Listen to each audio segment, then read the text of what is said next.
తిరుమల తిరుపతి లడ్డు వ్యవహారం ప్రస్తుతం సుప్రీంకోర్టు ధర్మాసనం దాన్ని విచారణ జరిగిస్తా ఉన్న సందర్భంలో, ఈ మన యెల్లో మీడియా మాత్రం విశ్వనాథన్ గారి మీద అనుకోని రీతిలో ఆయన మీద వార్తలు రాస్తా ఉన్నారు.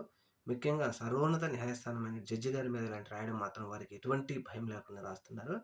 ఒక మాజీ సస్పెండ్ అయిన న్యాయమూర్తిని తీసుకొచ్చి విశ్వనాథన్ గారు ఈ విధంగా మాట్లాడటానికి క్విడ్ ప్రోకో ఉంది దీంట్లో అని చెప్పేసి ప్రజల దృష్టిలో మరలించడానికి సర్వోన్నత న్యాయస్థానం ఉన్నటువంటి ద్విసభ్య ధర్మాసనం మీద ఎటువంటి మాటలు మాట్లాడిస్తున్నారంటే వీళ్ళని ఏమనాలి? దీనికి కారణం ఎప్పుడో 10, 12 సంవత్సరాల క్రితం విశ్వనాథన్ గారు జగన్మోహన్ రెడ్డి గారి కేసులు వాదించారని, దానికి సంబంధించి క్విడ్ ప్రో జరిగిందని ఇలాంటి మాటలు మాట్లాడడం మాత్రం మరింత బాధాకరం. ఇప్పుడు ప్రభుత్వం తరపున వాదిస్తున్న ముకిల్ రోహిత్జీ న్యాయవాది గత ప్రభుత్వంలో 5 సంవత్సరాలు మరి జగన్మోహన్ రెడ్డి గారి ప్రభుత్వంలో ఆయనే వాదించారు. మళ్ళా ఇప్పుడు తెలుగుదేశం ప్రభుత్వంలో ఆయనే వాదిస్తున్నారు.